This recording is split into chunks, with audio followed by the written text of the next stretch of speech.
ಏನು ಅಲ್ಲ ಮಗಳು ಮದುವೆ ಇಟ್ಕೊಂಡು ಏನೋ ಜೋರಾಗಿ ವಿಚಾರ ಮಾಡ್ತಾ ಇರೋ ಹಾಗಿದೆ.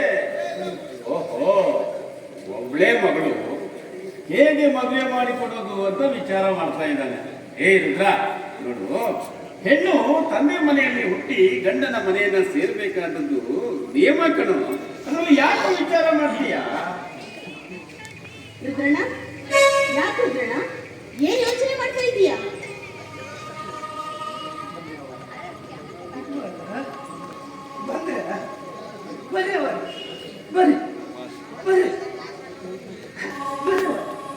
ಅವತ್ತ ಹೇಳಿದ್ವಲ್ವೋ, ನಿನ್ನ ಮಗಳ ಮದುವೆಗೆ ರೇಷ್ಮೆ ಸೀರೆ, ಒಡವೆ, ವಸ್ತ್ರ, ಹೂವು ಎಲ್ಲ ತಗೊಂಡು ಬರ್ತೀವಿ ಅಂತ.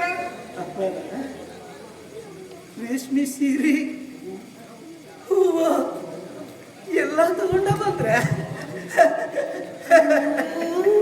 ಇಲ್ಲಿ ನನ್ನ ಮಗಳ ಜಾತ್ರೆ ದೊಡ್ಡದಾಗೈತಿ. ಏನು ಮಾತಾಡ್ತೀಯ ರುದ್ರ? ಅಲ್ಲ, ಏನು ಹುಚ್ಚು ಹುಡುಗಿ ಇವಳು? ಮದುವೆ ದಿನ ಹೊತ್ಕೊಂಡು ಮಲಗಿದಾಳೆ. ಮದುವೆ ಎಪ್ಸೆ ಅವಳ ಎಪ್ಸೆ. ನಿನ್ ಬಾಯಿ ಕಡೆ ನಾನು ಎಬ್ಸ್ತೀನಿ ಅವಳ. ಅಂಬಿಕಾ,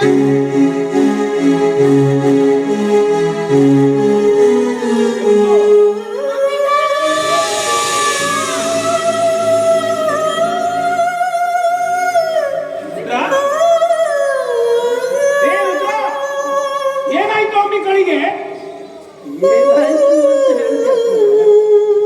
ಏನಾಯ್ತು ಅಂತ ಹೇಳಿ ನನ್ನ ಮಗಳು ಮಕ್ಕೊಂಡಳ ಅಂತ ಹೇಳಿದ, ಇಲ್ಲ ಶಿವನ ಪಾದ ಸೇರಿದ್ಲು ಅಂತ ಹೇಳಿದ, ಇಲ್ಲ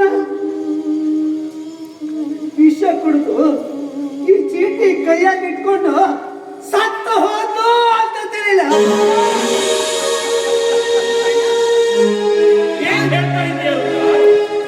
ರುದ್ರಣ್ಣ, ಆತ್ಮಹತ್ಯೆ ಮಾಡ್ಕೊಳ್ಳುವಂತದ್ದು ಏನ್ ಬಂದಿತ್ತು ಅವಳಿಗೆ? ಯಾವ ಕಾರಣಕ್ಕೆ ಆತ್ಮಹತ್ಯೆ ಮಾಡ್ಕೊಂಡ್ಲು? ಅವರ ಆ ಭಗವಂತನ ಮನಸ್ಸಿಗೆ ಬಂದಿದ್ದಿಲ್ಲವ ನನ್ನ ಮಗಳ ಮದುವೆ ಜಾತ್ರೆಗೆ ಹಿಂಗ ಹೊಂಡಬೇಕು ಅಂತ ಬರೆದು ನನಗೆ ಮೋಸ ಮಾಡಿಬಿಟ್ನವ್ವ. ಭಗವಂತ ಮೋಸ ಮಾಡಿಬಿಟ್ಟ. ಆತ್ಮಹತ್ಯೆ ಮಾಡಿಕೊಳ್ಳುವಂತಹ ಆಪತ್ತಾದ್ರೂ ಏನ್ ಬಂದಿತ್ತು ಅವಳಿಗೆ? ಆಪತ್ತ ಅಪ್ಪ, ಆಪತ್ತು ಏನೂ ಬಂದಿದ್ದಿಲ್ರಿ ಅಪ್ಪರ. ಯಾವ ಆಪತ್ತು ಐತಿದ್ದಿಲ್ರಿ. ಒಬ್ಬ ಕಾಮುಕ ನನ್ನ ಮಗಳನ್ನ ಬಲಾತ್ಕಾರ ಮಾಡಿ ಕೊಂದು ಹಾಕಿದ.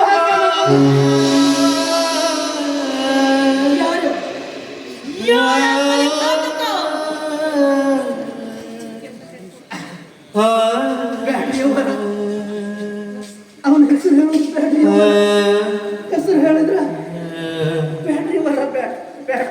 ಏಯ್ ರುದ್ರ, ಯಾರು ಆ ಕುಲಘಾತಕ? ಅವನು ಯಾವನೇ ಆಗಿರಲಿ, ಎಂಥವನೇ ಆಗಿರಲಿ, ಈ ಬೆಟ್ಟಪ್ಪನ ನ್ಯಾಯ ಕ್ಷೇತ್ರದಲ್ಲಿ ಅವನಿಗೆ ಶಿಕ್ಷೆ ತಪ್ಪಿದ್ದಲ್ಲ. ಅವನು ಹೇಳೋದು ಯಾರಂತ ಏನ್ ಹೇಳ್ರಿ ಅಪ್ಪ? ಹೆಂಗ ಹೇಳಿ? ಆ ಕುಲಘಾತಕನ ಹೆಸರು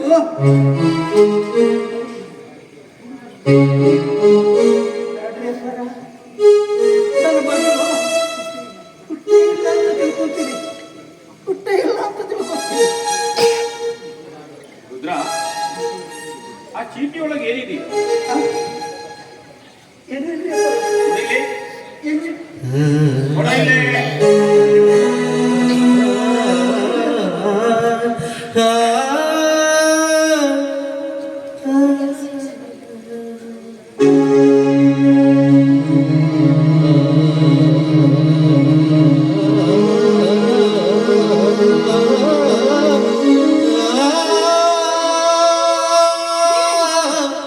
ಏನಾಯ್ತ್ರಿ? ಏನಿದೆ ಅದ್ರೊಳಗಡೆ?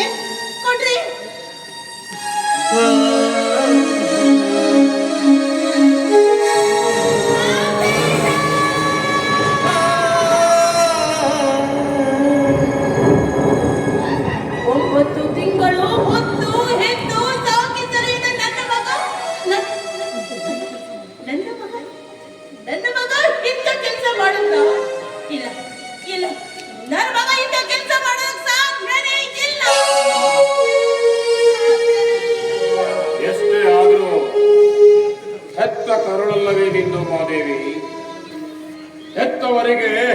ಮುದ್ದು ಹೇಳ್ತಾರೆ.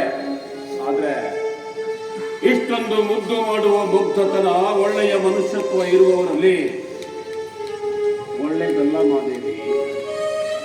ಯಾಕೆ? ತಪ್ಪು ಮಾಡಿದವನು ನಿನ್ನ ಮಗ ಅಂದಾಕ್ಷಣ ನಿನ್ನ ಕರುಳ ಬಳ್ಳಿ ಕರಗಿ ಹೋಯ್ತೀನಿ. ನೋಡೆ ನೋಡೆ ಅಲ್ಲಿ ಸತ್ತು ಬಿದ್ದಿರೋದು ಈ ರುದ್ರನ ಕರುಳ ಬಳ್ಳಿ. ಅದೆಷ್ಟು ಕೊರಗಿರಬೇಡ, ಅದೆಷ್ಟು ಮರುಗಿರಬೇಡ ಕಡೆ.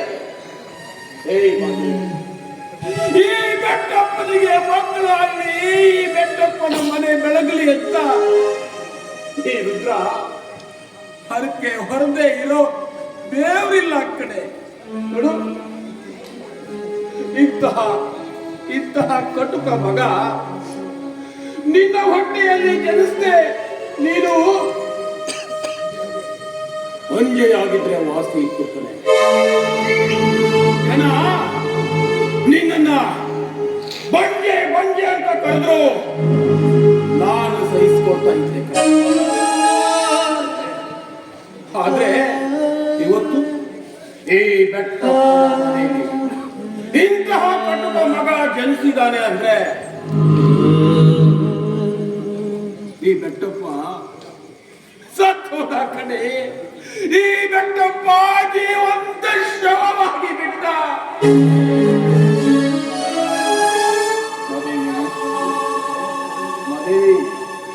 ಈ ಸುತ್ತ 40 ಹಳ್ಳಿಯ ಜನ ಈ ಬೆಟ್ಟಪ್ಪನ ಮನೆ ಅಂದ್ರೆ ತಲೆ ತಗ್ಸಿ ಕೈ ಎತ್ತಿ ಮುಗಿದು ಹೋಗ್ತಾರೆ ಕಡೆ. ಆದ್ರೆ ಇವತ್ತು ಈ ಬೆಟ್ಟಪ್ಪನ ಮನೆಯಲ್ಲಿ ಇಂತಹ ಕುಲಘಾತಕ ಮಗ ಜನಿಸಿದಾನೆ ಅಂದ್ರೆ ಕೈ ಎತ್ತಿ ಮುಗಿಯೋ ಜನ ಕಲ್ಲೋಡಿಗೆ ಇರ್ತಾರ ಮಹಾದೇವಿ. ಈ ಬೆಟ್ಟಪ್ಪ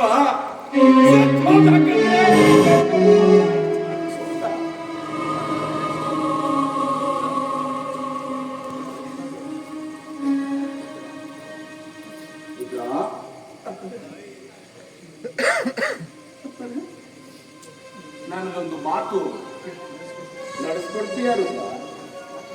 ಆಯ್ತು ನಾ ಏನ್ ಮಾಡ್ಬೇಕು ಹೇಳ್ರಿ ಅಪ್ಪ. ನಿನಗೆ ನಾನು ಕೊಡೋ ತೀರ್ಪಿನ ಮೇಲೆ ವಿಶ್ವಾಸ ಇದೆ ತಾನೆ? ಐತ್ರಿ ಅಪ್ಪ, ಐತ್ರಿ. ನನ್ನ ದೇವ್ರ ಮ್ಯಾಗ ನನ್ನ ನಂಬಿಕೆ ಐತ್ರಿ ಅಪ್ಪ. ಹಾಗಾದ್ರೆ ತಪ್ಪು ಮಾಡಿದ ಆ ಕಟುಕನಿಗೆ ಸರಿಯಾದ ಶಿಕ್ಷೆಯನ್ನ ನಾನು ಕೊಡ್ತೇನೆ. ಅಪ್ಪರ ಬ್ಯಾಡ್ರಿ ಅಪ್ಪರ, ಬ್ಯಾಡ್ರಿ. ನನ್ನ ಮಗಳು ಹುಟ್ಟೇ ಇಲ್ಲ ಅಂತ ತಿಳ್ಕೊಂತೀನಿ. ಆದ್ರ ಅಪ್ಪರ ನಮ್ ಚಿಕ್ಕದನಿಗೆ ಮಾತ್ರ ಏನು ಮಾಡಬೇಡ್ರಿ ಅಪ್ಪರ. ಅದು ನಿನ್ನ ಕರುಳಿನ ಕುಡಿಕೊಂಡು ಪ್ರೀತಿ, ಸ್ವಾಭಿಮಾನ, ಅನುಕಂಪ ಇರಬೇಕು ಕಣೋ. ಆದ್ರೆ ಎಷ್ಟು ಅಭಿಮಾನ ಒಳ್ಳೇದಲ್ವೋ ನೋಡು. ನಾನು ನಿನಗೆ ಕೈ ಮುಗಿತೀನಿ ಕಣೋ. ಬೇಕಾದ್ರೆ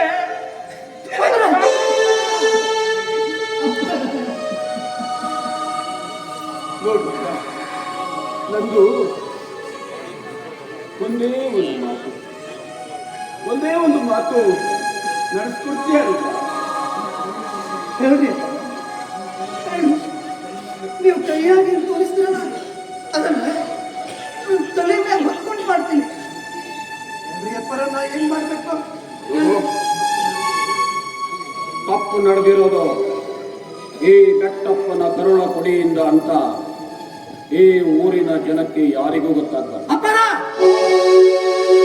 ಒಂದು ವೇಳೆ ಗೊತ್ತಾಯ್ತು ಅಂದ್ರೆ ಈ ಬೆಟ್ಟಪ್ಪ ದಣಿ ಬದುಕಿರೋದಿಲ್ಲ.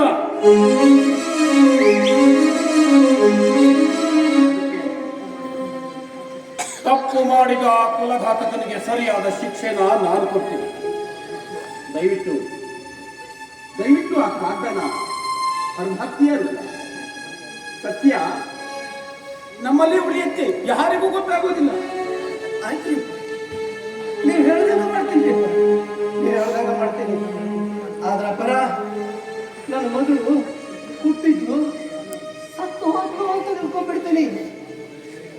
ಚಿಕ್ಕದನಿಗೆ ಮಾತ್ರ ಏನ್ ಮಾಡಬಾರ್ದು ನೀವು. ರುದ್ರ ಯಾಕೋ ಮಾತಿಗೂ ದಣಿ ದಣಿ ಅಂತ ಆ ದರಿದ್ರನನ್ನ ಕರಿತೀಯ? ನೋಡ, ಆ ದರಿದ್ರನಿಗೆ ನಿನ್ನ ಬಾಯಿಯಿಂದ ಒಂದು ಶಬ್ದವನ್ನ ಹೇಳಿಸಿಕೊಳ್ಳುವ ಯೋಗ್ಯತೆ ಇಲ್ಲ. ದಯಮಾಡಿ ಆ ಕಾದನ ಅರ್ಧ ಹಾಕು ರುದ್ರ, ಅರ್ಧ ಹಾಕು. ಅಷ್ಟ ಮಾಡ್ತೀನಿ ಅಪ್ಪರ. ನಾನು ಈ ಕಾತನ ಹರಿದು ಹಾಕ್ತೀನಿ. ಆದ್ರ ಅಪ್ಪರ, ನಾನು ಏನಾದ್ರೂ ಈ ಕಾಗದನ ಹರಿದು ಹೋಗುತ್ತೀನಿ ಅಂದ್ರೆ ಇದನ್ನ ಜೋಡಿಸಿ ಓದೋ ಮಂದಿ ಬಹಳ ಅದಾರ್ರಿ ಇವತ್ತು. ಅದಕ್ಕೆ ಈ ಕಾಗದನ ಹರಿದು ಹೋಗುದು ಬೇಡ್ರಿ ಅಪ್ಪರ. ಏನು ಮಾಡಬೇಕು ಅದನ್ನ ಮಾಡ್ತೀನಿ ಅಪ್ಪರ.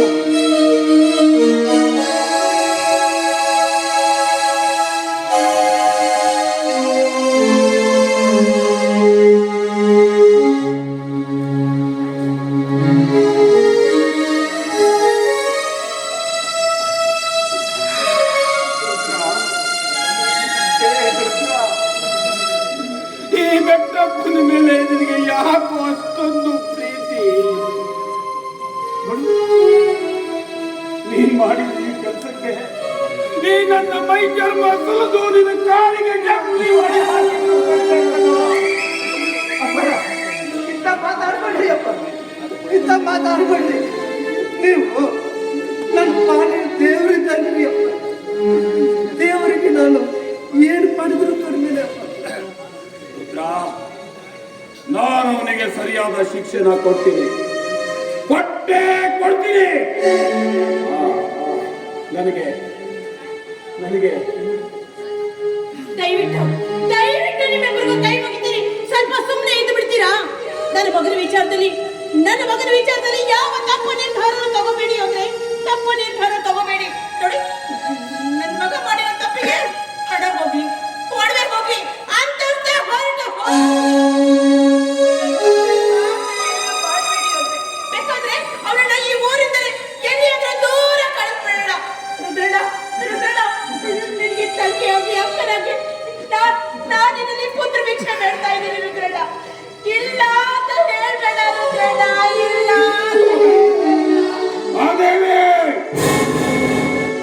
ನೀನು ಈ ಬೆಟ್ಟಪ್ಪನ ಹೆಂಡತಿ.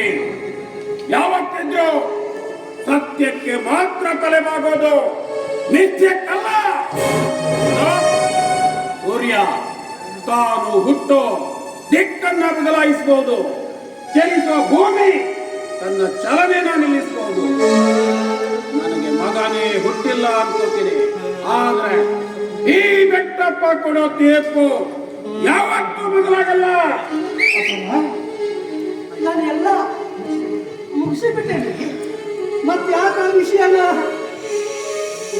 ಹೇ ರುದ್ರ, ಇಲ್ಲಿ ಮಾತಾಡ್ಲಿಕ್ಕೆ ಅವಕಾಶ ಇರೋದು ನನಗೆ ಮಾತ್ರ.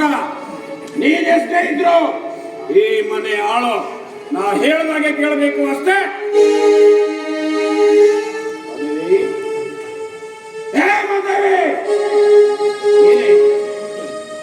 ಏನೇ ಗರ ಬಡದವರಾಗೆ ನಿಂತಿದೀಯಾ? ನಡಿ, ಮುಂದಿನ ಕೆಲಸ ಮಾಡೋಣ. ನಡಿ.